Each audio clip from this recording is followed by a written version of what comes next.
La mañana despierta en el sonar informativo. Sigues en el 105.3 FM. 8 de la mañana con 23 minutos y como manda la tradición republicana está con nosotros don Alberto Mayor. ¿Cómo está usted? ¿Qué tal, Rafa? ¿Cómo estás? Muy bien, muy bien. En realidad yo estoy... no es que esto no se esperara, pero yo todavía estoy un poco estupefacto, digamos. Estupefacto no por la revelación de que el expresidente Eduardo Frei Montalva haya sido asesinado, que era algo que todos suponíamos en los que habíamos estado leyendo los expedientes y cosas así. Los expedientes son muy claros, ¿eh? Sí. Muy claro. Sí, no, pero hay un retrato hablado del tema, o sea, una cosa así ya sorprendente. No, y de la seguidilla de cosas que hubo después, el retiro de los órganos, sí. La autopsia, esta autopsia absolutamente sí, irregular, trucha. Cosa que salió un informe especial del año Mirna Schindler. ¿Cuánto? ¿98? No sé, una cosa. 2006, pasado el 2000, porque fue después de que se presentó la querella. Cierto, 2006. Lo hizo Mirna Schindler, yo trabajaba con ella aquellos días y la vi durante meses investigando legajos y legajos. Hay testimonio de cuando ven el cuerpo colgado dentro de la habitación, o sea, unas cosas absolutamente mórbidas todas. Sí.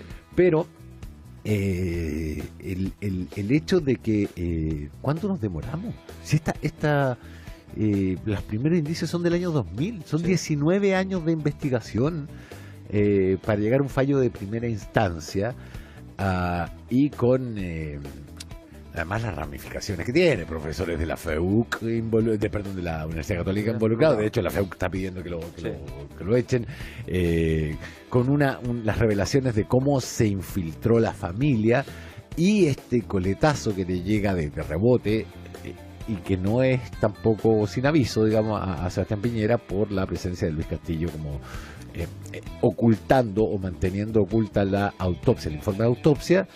Y que es ahora y que aparece en el texto del fallo, si bien sin comisión de delito, ¿no? Sí con un texto, una dedicatoria del claro en el fallo. Está bien, no alcanza a configurar delito, pero esto está muy feo. Pero esto está muy mal, claro. Está muy mal. No, yo creo que a ver, primero nos permite tener claridad de una cosa que además es como un lugar común en el mundo, pero que en Chile ese lugar común, curiosamente, estando más cercano, lo tenemos, que es la magnitud de la acción, de la acción no solamente militar y militarista y de estado de excepción de la dictadura, sino además el foco relevante en eliminar a todos los actores, ¿ya?, de gran relevancia que pudieran opacar el trabajo de la dictadura. Y ese listado es un listado sorprendente. O sea, obviamente Prats, Leighton, obviamente Letelier, Dugapel Jiménez, que son personajes, muchos de ellos incluso, que no son obvios, así no es como lo odio realmente, es un opositor, no, son personajes que tienen complejidades, que están en ciertos análisis, pero que sencillamente tienen la capacidad política para poder interferir, y esa capacidad política es anulada. El modus operandi de haber trabajado con los químicos, digamos, para poder ejecutar este acto, y el aprovechamiento en este caso de toda una dinámica institucional. Estamos hablando de una clínica, ¿ya?, donde se ejecuta el asesinato a través de contaminación de los órganos, o sea, una cosa impresionante, donde están involucrados médicos, y esto nos deja naturalmente a la espera de ¿qué más? Bueno, ya tenemos toda la historia posterior, Eduardo Frei Ruiz-Tagle no queriendo investigar sobre el tema por obvios motivos, tal vez por una convicción personal, evidentemente posible, pero tal vez por una sensación de que políticamente no estaban las condiciones y que por tanto eso le podía perjudicar. Su hermana luchando incansablemente por aquello, que lo estabas entrevistando tú recién. Entonces se nos configura un escenario de altísima complejidad, donde el mismo Eduardo Frei Ruiz-Tagle ahora, este último gobierno, no entra en la discusión sobre Luis Castillo, mientras es, como tú señalaste, embajador plenipotenciario en el Asia-Pacífico, que es un cargo ad honorem como cargo, pero tiene una serie de hecho tiene un equipo, de hecho, Claro, o sea, claro. para ser bien claro, digamos, tiene un equipo de gente que trabaja. Es muy raro que hayan, qué sé yo, 5 personas ad honorem trabajando para aumentar el nivel de comercio de Chile en el Asia-Pacífico. O sea, Aumentar el nivel de comercio y ad honorem suena como relativamente contradictorio, ¿no? suena mal. Yo creo que hay mejores formas de diseñar algo que suene mejor. Pero bueno, o sea, este asesinato tiene una historia que, si no fuera por lo que complica a muchos actores, y si tuviéramos una industria del cine fuerte, tendríamos la película ya en curso, porque de verdad lo tiene todo. Y aquí se abren otras puertas. El modus operandi y el envenenamiento y la acción de ese tipo, que se vislumbra en este caso con asesinato, entonces tiene aparentemente algún nivel de parentesco con lo de Neruda. Ah, no, lo he visto bajo ese O sea, el modus operandi sería muy parecido, en emplazamiento, entonces hay que seguir mirando. O sea, esto es muy raro que una dictadura encuentre un modus operandi y no lo requiere, claro. ¿Para qué cambiarlo si está funcionando? Exactamente. Entonces hay que ir mirando. No nos olvidemos que ya las últimas investigaciones sobre la muerte de Neruda sí revelaron de que si bien estaba enfermo de cáncer y si bien estaba en las últimas, había una baja probabilidad de que la muerte hubiese sido por el cáncer. Yeah. Entonces se abre otro elemento, lo que revela, o sea, aquí estamos hablando de una dictadura que asesina a un expresidente, ¿ya? Que digámoslo, para que no nos imaginemos cosas, que había liderado en gran medida la sugerencia internacional de hacer una intervención para sacar a Allende. Sí. O sea, eso está también en los archivos clasificados, en los expedientes. Yo me acuerdo de un texto fantástico. El embajador de la época en Chile, en la UP norteamericano, era un tipo que escribía bastante bien. Entonces pone: Eduardo Frei no se cansa de interpretar a Hamlet en estos días, dice. Me viene a ver señalándome la enorme necesidad de que hagamos algo. Le pregunto si está hablando de un golpe y me dice no, que por ningún motivo, que solamente propaganda, influencia, ya, en fin. To be or not to be. Exacto. Entonces, claro, estamos hablando de un personaje que tiene esas complejidades, que después pasa radicalmente a la oposición y que tenía la capacidad internacional, Claro. igual que Letelier, fundamentalmente, que tenía la capacidad internacional de interferir en el proyecto de la dictadura. O sea, una noticia que nos va aclarando el panorama, que hasta altura es insólito, pero claro, ya pasa tanta cosa y estamos tan acostumbrados a las noticias, digamos, propiamente tales, que de repente hay una cierta insensibilidad, hay una cierta incomprensión de lo que significa. Significa que aquí tuvimos una dictadura que no solo salía a matar en las protestas. No olvidemos que en los 80 en todas las protestas murió gente. De hecho, creo que el número exacto es que la que menos fueron 6. Sí, por ahí anda. Entonces estamos hablando de algo que tenía ese nivel de riesgo, y que por otro lado no solamente exilió a posibles alternativas políticas, sino que también directamente las asesinó. Así que es una historia gravísima, que además tiene fuerte articulación directa con directamente la moneda. O sea, esto es una decisión que se toma en la moneda, ¿no? Es ingenuo pensar de otra manera, digamos. O sea, es políticamente imposible. Claro. O sea, imagínate que una unidad, qué sé yo, militar, por importante que sea, o de inteligencia, se mande el numerito y tú en la moneda quedas así como, oh. O sea, perdón, ¿cuántos nos creyeron de verdad que un grupo especial de la inteligencia árabe entró en la embajada árabe en Turquía para matar a Jamal Khashoggi? Claro. Nadie se creyó ese cuento, digamos. Exacto, se entiende que eso no se matan solos. Ahora, yo veía ayer este acto en el que litúrgicamente está el presidente Frey, ministros por todos lados, el expresidente Lagos, hablando de cuidar el diálogo político, y me sonaba a estas reuniones bajo la égida del héroe totémico para reunificar a una dispersísima oposición. Sí, yo tengo la impresión de que... Pero que el intento está ahí, digamos. El intento está ahí. Lo que pasa es que los niveles de anomia, o sea, la anomia es básicamente la pérdida de normas. Es como... esto te puede pasar en tu casa, o sea... ¿para qué voy a hacer la cama si volver a acostar? Cosas así, digamos, son elementos anómicos. Bueno, la anomia generalizada del sistema, claro, todo evento que permita aglutinar, generar integración y favorecer que a ti te importe lo que diga el de al lado para tu propio actuar, que es una cosa importante de la integración social,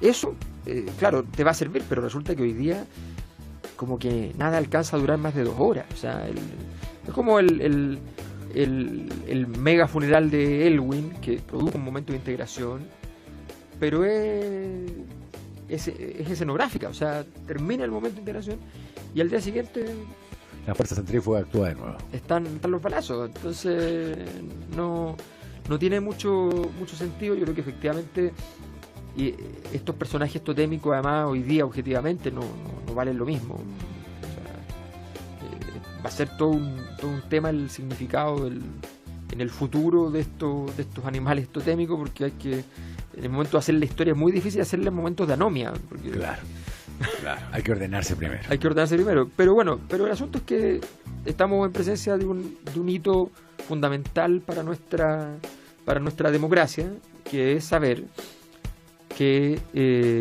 la dictadura mató a un expresidente, ¿ya? Que existe la posibilidad de que hayan sido 2, es que las tesis sobre lo de Allende, que yo encuentro más discutible, pero hay una posibilidad. Y me parece muy abrumador si acaso logramos, a partir de esta investigación y su secuencia, ir llegando a los otros casos potenciales, donde yo creo que el tema Neruda es muy importante, porque imaginarse que una dictadura mata a su premio Nobel, ¿ya? Es una cosa inédita. O sea, matar al expresidente por parte de una dictadura es algo que todavía de la historia de Roma para adelante, digamos, sí, se recoge, digamos. Se recoge. Pero matar a tu premio Nobel es un poquito más... El valor simbólico, digamos, es bien impresionante, claro. 8:41 y ya estamos de regreso en este sonar informativo. No quiero cerrar el tema de la muerte del expresidente Eduardo Frei Montalva sin preguntarte sobre el discurso de Carmen Frei. Me parece que mientras el expresidente Frei y el expresidente Lagos hablaban de cuidar el diálogo político, la democracia, la transición. Ella hablaba de Solasierra, de Anita González, en un discurso que a mí me parece que por lo cercano, por lo íntimo, es también mucho más de largo plazo, aunque parezca metafórico y contradictorio, que el de los políticos, de aquella transición que de alguna manera ya está desarticulada. Sí, lo vamos a decir de la siguiente manera. Max Weber, en una famosa conferencia justo antes de morir, él dice que hay 2 tipos de ética. Una es la ética de la convicción, que es como el tipo la Biblia, tipo el Sermón de la Montaña, que es la ética en la cual tú no estás dispuesto a usar ciertos medios para llegar a ciertos fines. Esta es la ética de la responsabilidad, que en política siempre es muy importante, que es cuando tú asumes que efectivamente muchas veces vas a tener que, literalmente dice Max Weber, vas a tener que tratar con Satanás, ¿ya?, para poder cumplir el objetivo político. Alguien se tiene que meter a la letrina, ¿no? Exactamente. Y en la política lo normal es que haya la ética de la responsabilidad. Sin embargo, si tú abandonas la ética de la convicción por completo, ¿ya?, tampoco estás haciendo una política decente. Dejas de hacerlo. Porque hay un punto, dice él, en que tú tienes que decir ya, pero no más. ¿Ya? O sea, de esta línea yo no paso porque aquí ya pierdo, soy lumpen, básicamente. Claro. Yo creo que esa es la discusión que hay de fondo. O sea, todo el proyecto de salida de la dictadura por parte de la oposición donde Chile es emblemático por el tema de derechos humanos, fundamentalmente por el tratamiento del tema de derechos humanos dentro de la dictadura por parte de la oposición. Todo ese proceso donde estaban los sectores populares, el mundo sindical, y donde estaba el mundo de derechos humanos, las incipientes organizaciones feministas, todo ese mundo fue disciplinado o ONGizado, ¿ya? Posteriormente, ¿ya? Y ese mundo o sencillamente fue traicionado. Aquí lo que vemos es una cosa así maravillosamente shakespeariana, o sea, en la misma familia, en los hermanos, ¿no? Tenemos a una mujer que dijo desde el día 1, cuando todos consideraban absurda la tesis, que esta era la verdad y que muchos no querían investigar, y que esto era el elemento probablemente más ominoso de la dictadura, y abrazó no solo esta causa, sino que abrazó todas las causas que para ella eran emblemáticas de las violaciones a los derechos humanos. Aquellos casos que son emblemáticos y terroríficos y que reflejan la podredumbre moral a la que se llegó. Y mientras tanto su hermano ya luchaba incansablemente, sin más recursos que su nombre, ¿ya? para llegar a la presidencia, y luego de eso, ¿ya? Sin más recursos que haber sido un presidente viajero, digamos, se hace cargo de llegar al Asia Pacífico para hacer negocios o para favorecer los negocios, porque formalmente formalmente no para tiene, que el país haga negocios. Sí. O sea, vayan ustedes a pedir que ustedes quieren ser los embajadores plenipotenciarios en un continente entero, en un continente que no que tenga muchas democracias, ¿no? O sea, no una manera elegante de decirlo. Sí, o sea, no es que esté negociando con países.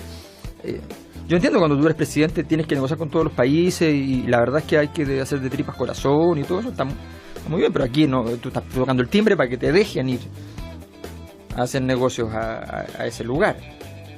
Entonces es un poco distinto. Y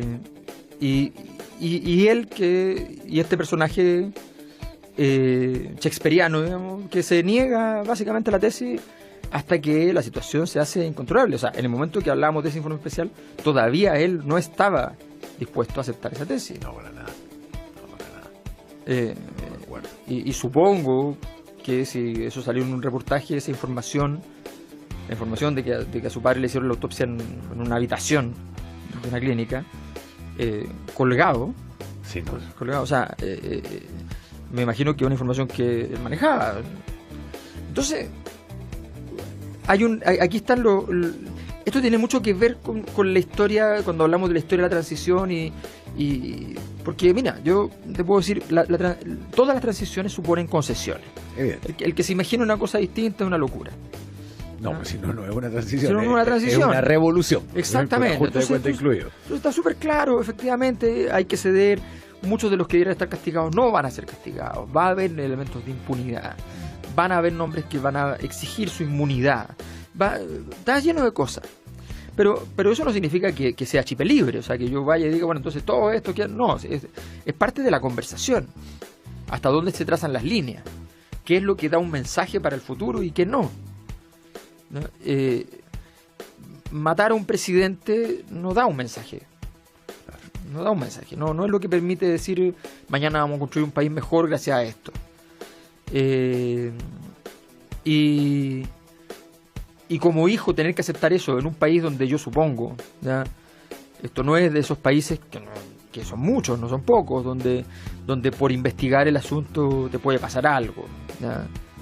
Te puede pasar algo físico, aquí te puede pasar algo económico, ¿eh?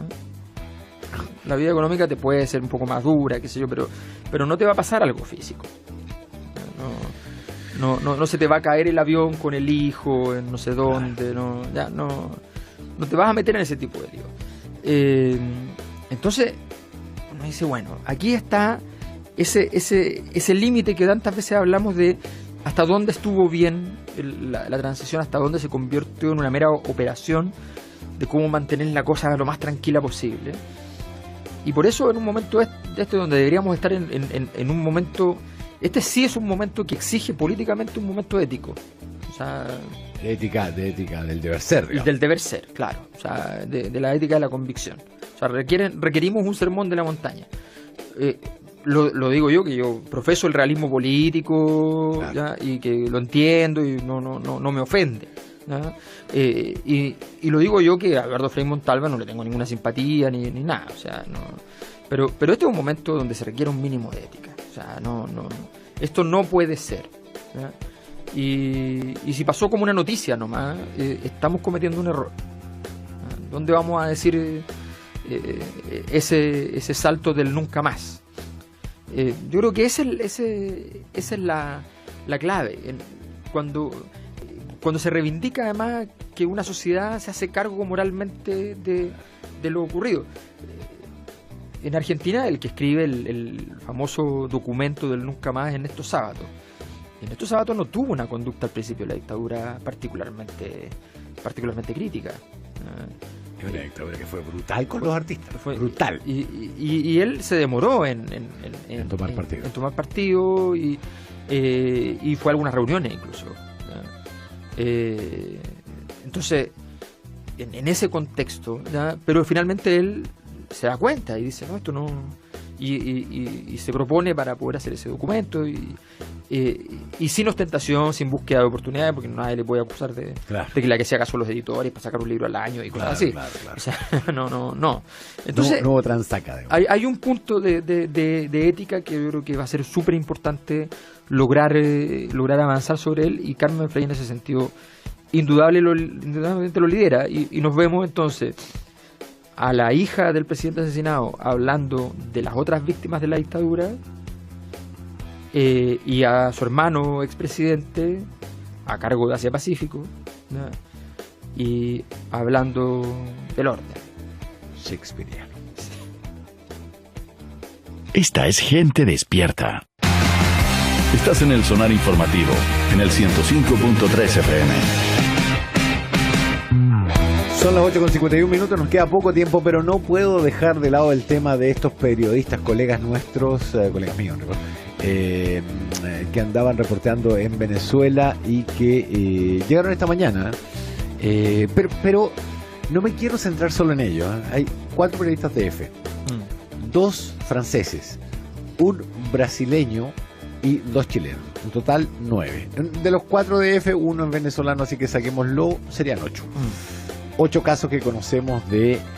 Yo no voy a hablar de palabras grandilocuentes, todos los que nos vamos a meter a cosas como estas sabemos que esto te puede pasar, pero sí hablaría de un hostigamiento a la prensa, que se da en un contexto que para mí es brutal, que es la carpeta de Bolton. No sé si claro. Es maravillosa, 5.000 tropas a Colombia, sí. Colombia, país fronterizo con Venezuela. Los rumores de que el jefe del Comando Sur está en Colombia hoy día, y a el otro rumor de los 400 mercenarios rusos.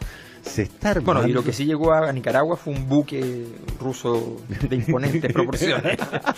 Estamos en un cuadro de Guerra Fría, sí. Pre-caída del muro, que es impresionante. Que es básicamente para controlar el proceso posterior de negociación. O sea, a mi juicio, creo que ya es muy claro que Maduro sale. Que claro, que ya le apretaron porque además hay que imaginarse. Hay que tener imaginación en estos momentos. O sea, no hay 2 salidas. No es Maduro o Guaidó. También está la salida intermedia. O sea, sin Maduro, otro en el régimen con transición hacia una elección.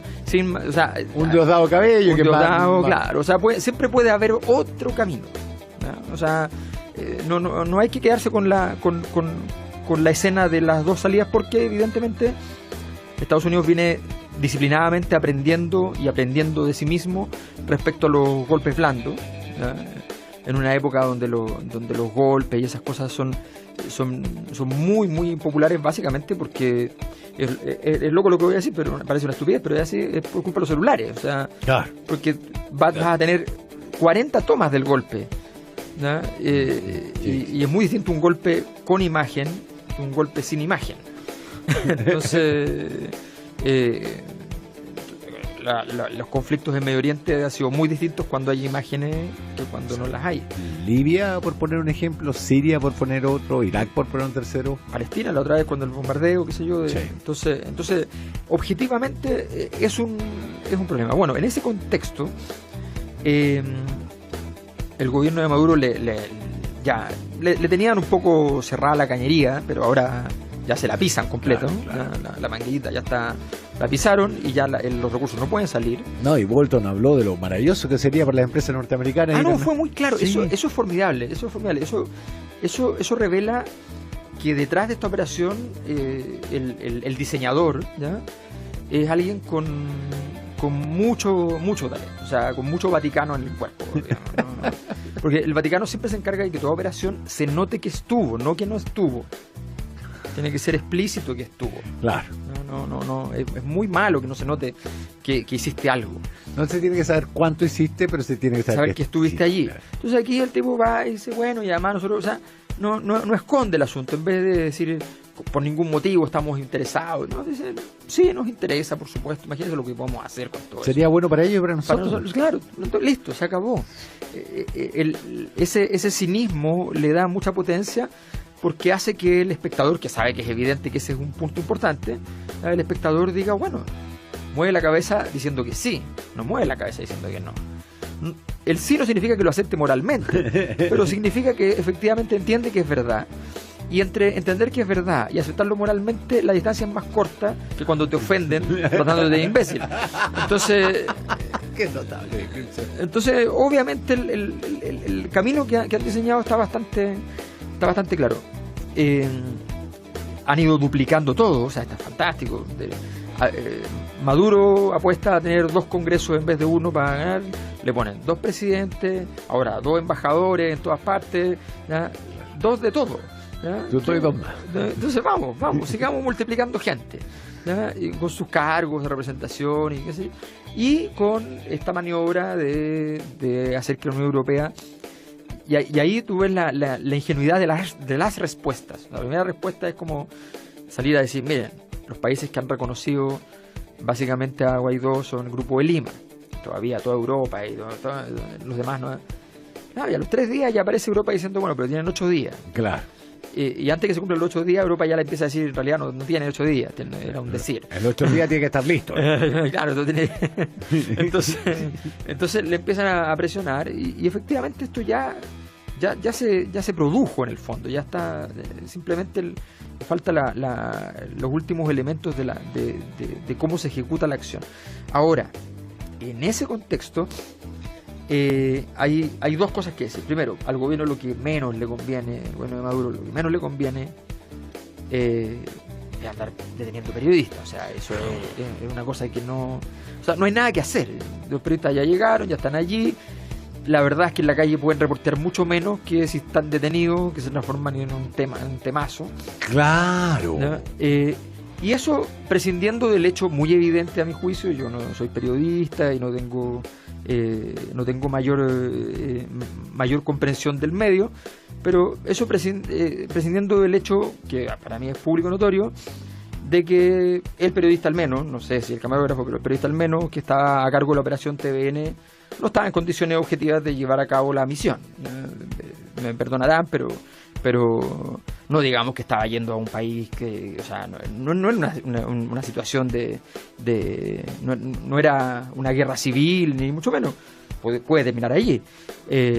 Pero 24 horas antes hizo un escándalo porque pasó la policía por su espalda. Estamos hablando de eso, literalmente. Ahora la señora aduce que eso fue solo lo que se vio en esa toma, pero que los habían como seguido más tiempo. Bueno, pero tú estás en la toma, o sea, todos sabemos, o sea, cuando uno trabaja en el mundo de la escenificación, lo que no se ve no existe. Claro, o sea, a menos que él en pantalla diga, mire, les voy a contar un poco. Antes de esto ocurrió esto y esto otro.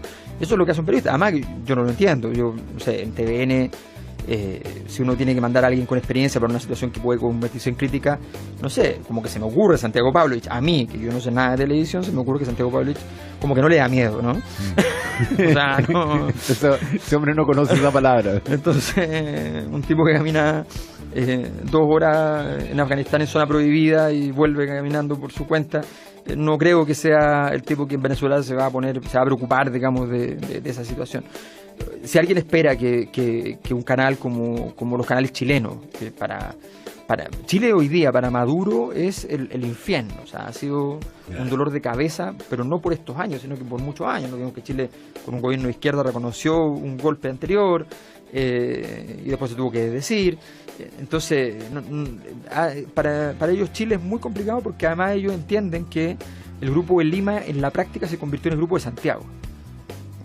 Eso es explícito lo que dicen ellos. Claro. Y con un presidente, Piñera, que ha convertido a Venezuela en su tema internacional. En su trampolín internacional. Exactamente. Entonces, frente a eso, era más o menos lógico que los periodistas chilenos vivieran una situación un poco más compleja.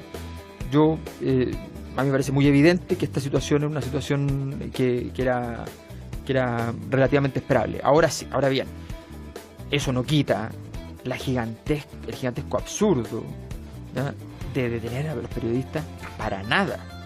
Y demorarte 16 horas en soltarlo es de una torpeza infinita. Infinita. O sea, y ahora lo que vamos a ver es que probablemente, o sea, si TVN entiende lo que significó la situación, manda otro equipo, o sea, rápidamente. Hay que demostrar que el tema es la información y llamar una sana costumbre que tenía TVN, de que como canal nacional, de que iba a comunicar los grandes eventos internacionales, ¿no?, que otros canales, en fin, no hacían. Entonces, a mí me parece muy, muy importante que nosotros tengamos información de primera mano y que hayan periodistas allí, y me parece muy importante, evidentemente, que no se defienda aquello. Eso más allá de la torpeza, porque la torpeza no justifica nada, pero sí hay que acreditarla. O sea, hay que decir, mire, a mí me parece al menos una torpeza la forma en que se manejó por parte del periodista a cargo, básicamente. 9 a.m. con 1 minuto, don Alberto Mayol, muchísimas gracias. Información gratuita y de calidad. Estás en el Sonar Informativo. Sigues en el 105.3 FM.